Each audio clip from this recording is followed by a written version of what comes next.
I collect these little things from time to time. Let me share one of you with you.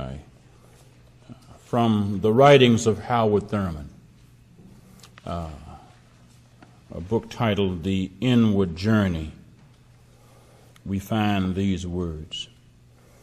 It is a wonderfully blessed thing to be privileged to share together the common mood of worship.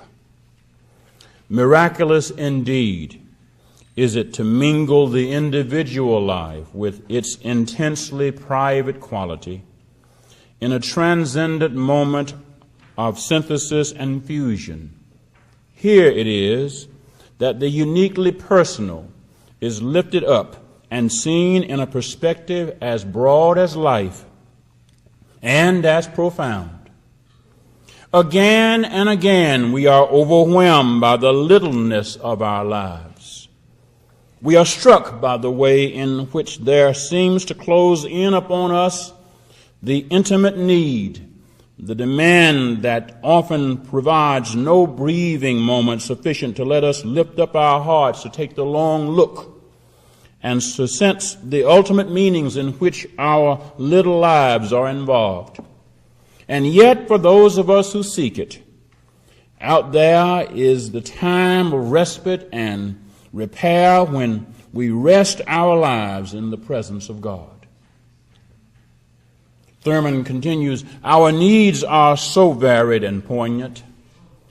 There are some of us who are in the throes of great and bedeviling temptations which seem to know us by name and face us at the point of our greatest weakness and challenge us where there is no strength and no protection.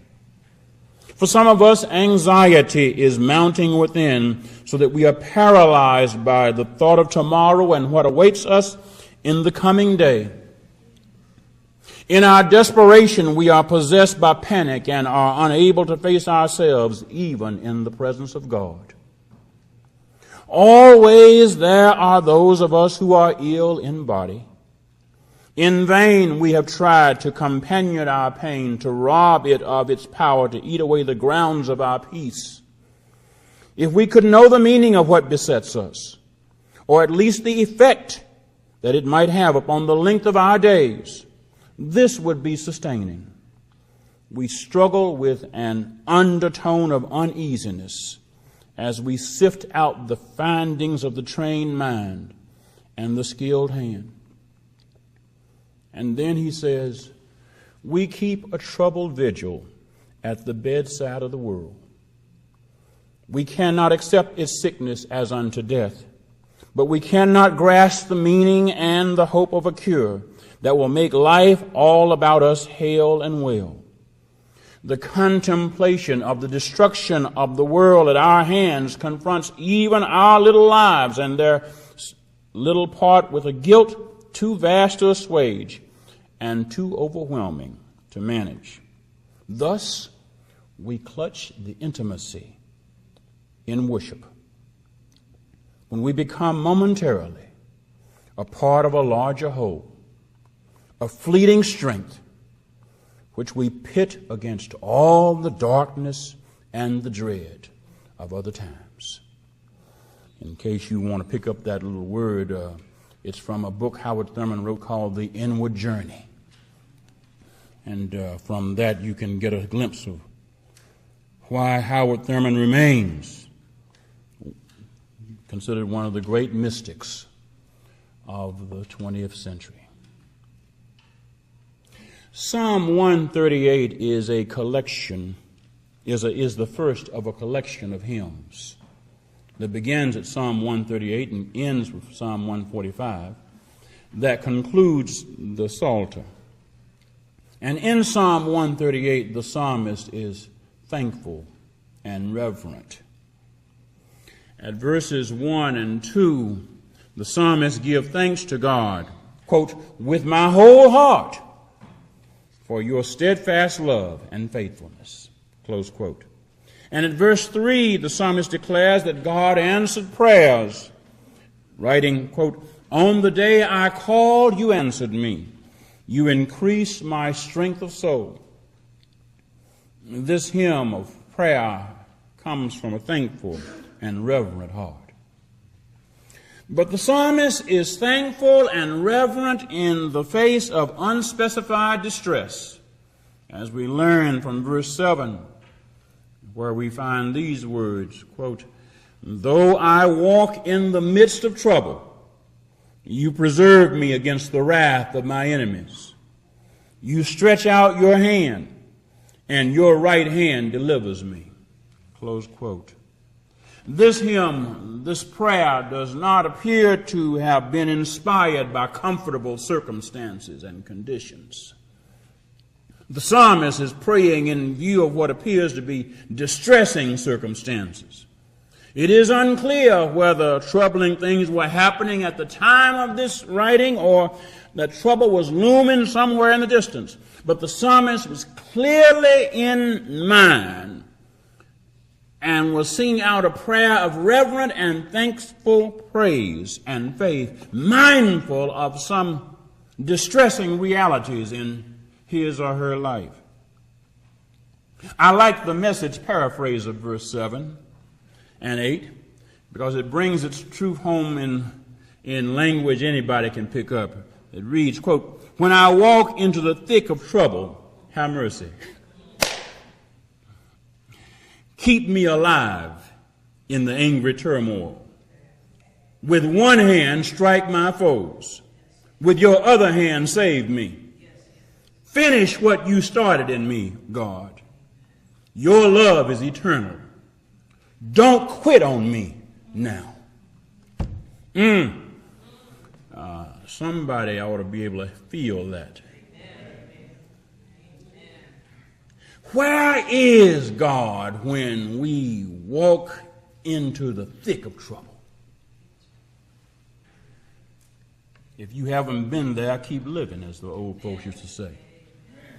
What is God's purpose for us when we experience distressing times? How do we keep going and believing and hoping and trusting and praising and thanking God when surrounded by hostile forces and threatening realities? These are not idle questions, because if you have been around any time at all, you've been there. You've done that. You got the T-shirt. As we worship today, the parents of Trayvon Martin are continuing to bear the terrible weight of having lost their son to a gunman who, thanks to a less than inspiring police investigation and criminal prosecution, was found not guilty of any crime associated with killing an unarmed teenager. It is a distressing time for them. But not only for them, it is a distressing time for the parent of any other child who is viewed as a stranger simply because he or she looks or acts different from what somebody else thinks ought to be how you look and act. As we worship the family of Oscar Grant, a young black man shot in the back and killed in 2009 in Oakland, California by a transit policeman, his family continues to grieve the loss of their family member. It is a distressing time for that family and for the families of many others who have had encounters with law enforcement where they haven't felt protected or served. They have felt threatened, targeted, hunted. As we worship the families of innocent people killed by bombs dropped from drones operated by our Central Intelligence Agency or other U.S. agencies, are grieving. Dr. Cornel West wisely has reminded us recently that while President Obama expressed concern about the death of unarmed Trayvon Martin by the gunman named George Zimmerman, Mr. Obama himself has presided over and approved drone attacks that have killed more than 200 civilians, including an American teenager who was 1 year younger than Trayvon Martin. Like Trayvon Martin, that young teenager posed no threat and was guilty of no crime. It is a distressing time. As we worship, the people of Detroit, Michigan are watching a painful drama unfold. Last week, the municipal government of Detroit filed bankruptcy, the largest municipal bankruptcy in U.S. history. Retired city workers who protected and served their city for decades now feel that their pension benefits, on which they depend for their food and shelter and to buy their medicine and to provide for their other family members and needs, are going to be severely slashed. You may have heard in recent days that Detroit's bankruptcy filing lists more than 100,000 creditors and more than $1 billion in liabilities. The city's appointed emergency manager, a man named Kevin Orr, has said that Detroit's total financial responsibilities could be as much as $30 billion. Well, that seems like a lot of money till you start remembering some stuff. You recall General Motors? You recall GM? When GM declared bankruptcy several years ago, Congress passed bailout legislation that included $30 billion. That's $10 billion more than the $20 billion that Detroit is estimated to have outstanding. And that was aimed at saving a corporation and its investors. It passed Congress. When the biggest banks were threatened by the results of their own corruption and greed in 2008, you recall that? Congress passed legislation that provided $700 billion. That's exponentially more than $20 billion. To rescue the banks and their investors. AIG alone got $182 billion. Bank of America got multiple billions of dollars. According to the Center for American Progress, the financial cost of the war in Iraq, the one that we don't talk about, comes to $748.2 billion. That's almost $750 billion. That's almost $750 billion for military operations alone. Now, that number doesn't include the additional cost of veterans benefits and disability benefits. When you add that cost up, you need to figure in another $422 to $700 billion. That means the war in Iraq is going to come somewhere between $1.5 to $2 trillion.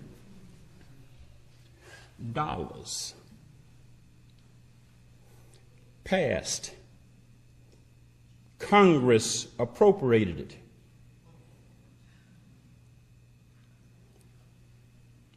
Congress gave all this money to save GM, all this money to rescue banks and bankers, all this money to pay contractors to invade a country that never did a thing to us. And nobody is talking about trying to save the nation's largest city with a majority black population from a $20 billion bankruptcy. And that's at a time when you've got an African American as president. It is a distressing time.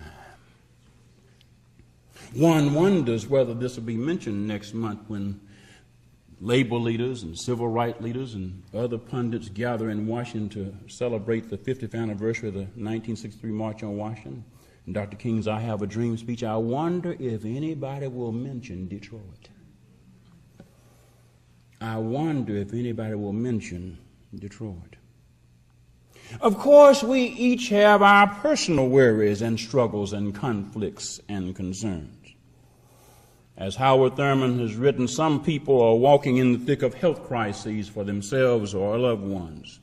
Some people are struggling to care for aged parents or other elders. Some elders are struggling to raise grandchildren or other relatives whose parents have been lost to violence or disease or other causes. Immigrants are struggling to be accepted in our world, in our society. People are struggling to find work, to hold on to their jobs, or to make ends meet with the income they earn from whatever jobs they have. So we can identify with the psalmist, who is mindful about the prospect of walking into the thick of trouble. Like the psalmist, we know about trouble. We are all too familiar with distressing times. The psalmist may have been writing from personal experience, but he or she has written a profound and prayerful hymn about faith for all people who must deal with a distressing time. And several things come clear. One clear thing is that we will face distressing times, ready or not. Hello? Trouble is not avoidable. Now, some troubles can be prevented. Some troubles we bring on ourselves. Some troubles are handled more easily than others. But no person, no, not you, not me, not them, not their kinfolk, or their enemies, or anybody else, whether faithful or not, can expect a trouble-free life. Dismiss as false, as a lie, a fraud, any religion that claims it can deliver its followers from trouble or the prospect of trouble. Jesus had good religion.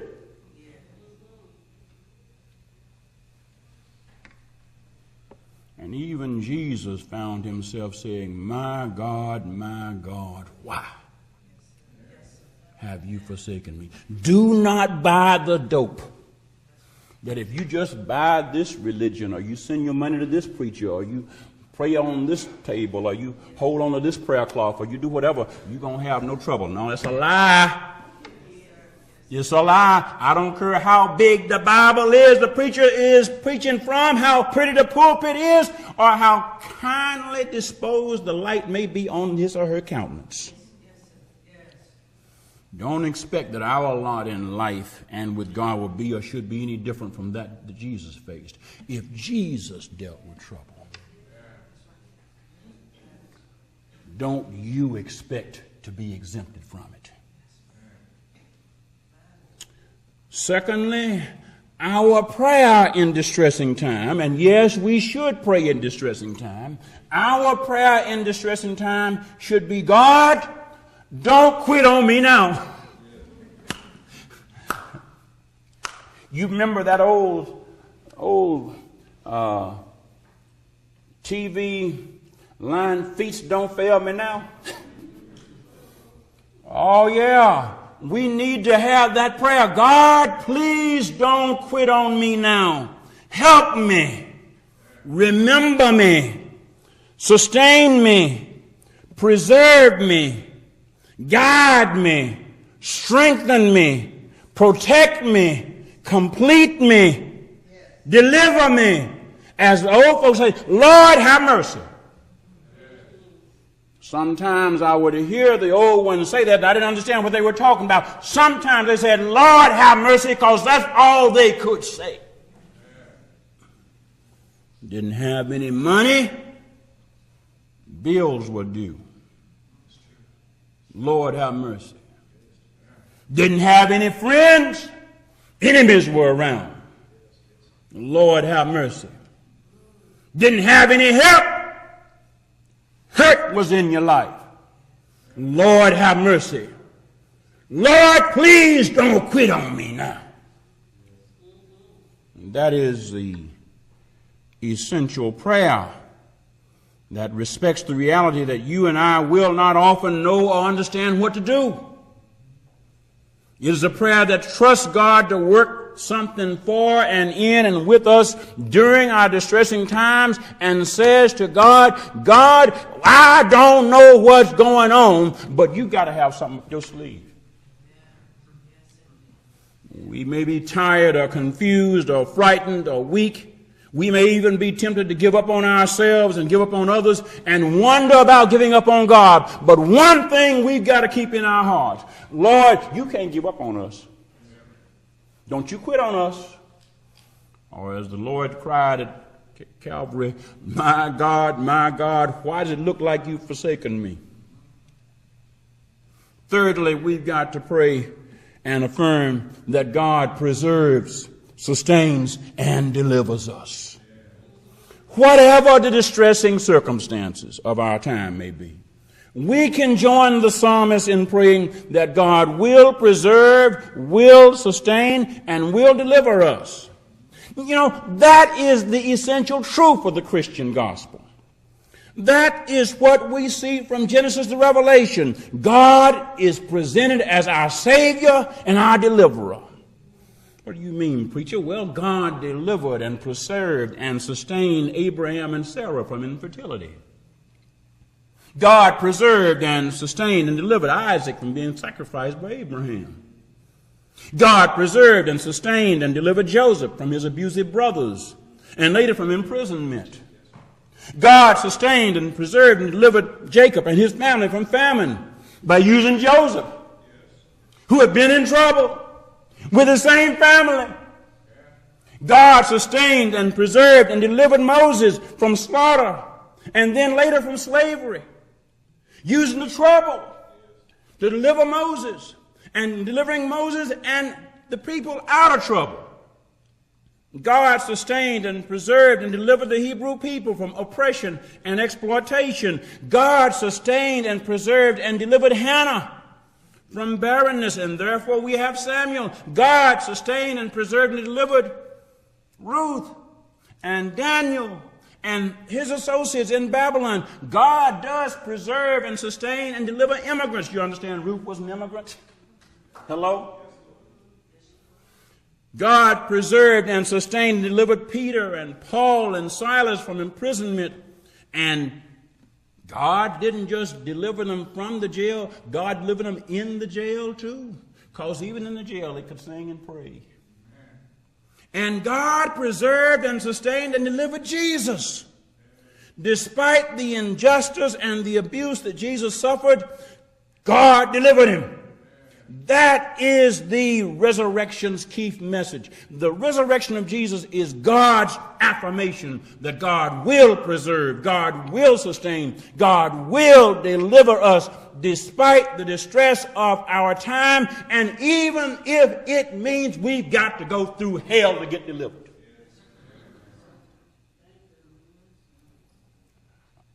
Now, you catch that point within a point.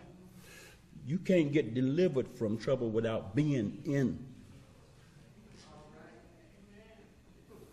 And sometime God will deliver you from trouble God sends you into.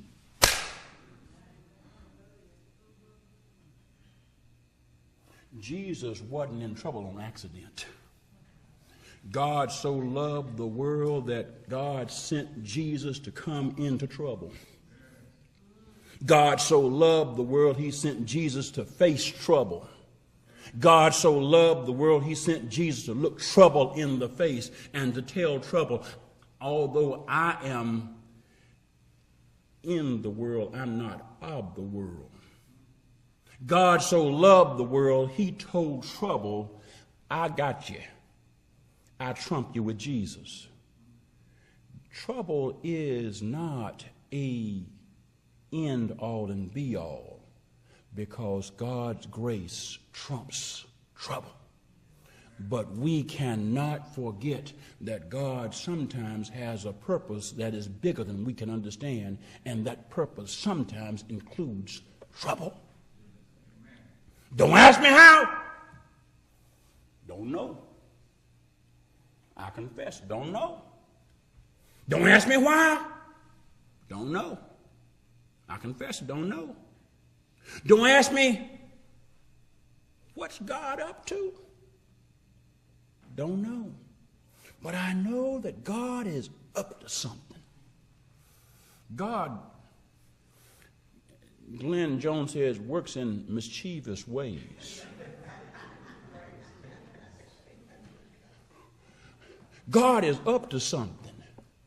And even trouble cannot keep God from getting what God is up to doing accomplished. And so our prayer needs to be, Lord, don't quit on me now, because you are up to something. Complete what you're up to in me.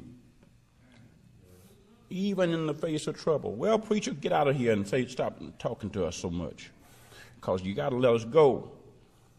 Jesus summed up what we are about to be talking about when he allowed us to remember how to pray about strength and thankfulness and reverence during our distressing time with these words from John's Gospel. In the world you will face persecution, but take courage. I have overcome the world. That's John 16:33. The Message version has a wonderful take on it. In this godless world, you will continue to experience difficulties. But take heart. I've conquered the world. Preacher, what you're telling us, pray, beloved. Pray with thankful hearts that affirm the conviction that God will not abandon us in our time of distress. Even when we don't understand it, God has a purpose for us. Pray calling on God to deliver us from our enemies and give us the strength and the courage to face and resist our foes. Pray and trust God's Spirit to give us peace that overcomes our fears and new courage when our strength is weak. Pray calling on God, don't quit on me during our distressing time. And in doing so, let's not quit on God. Amen.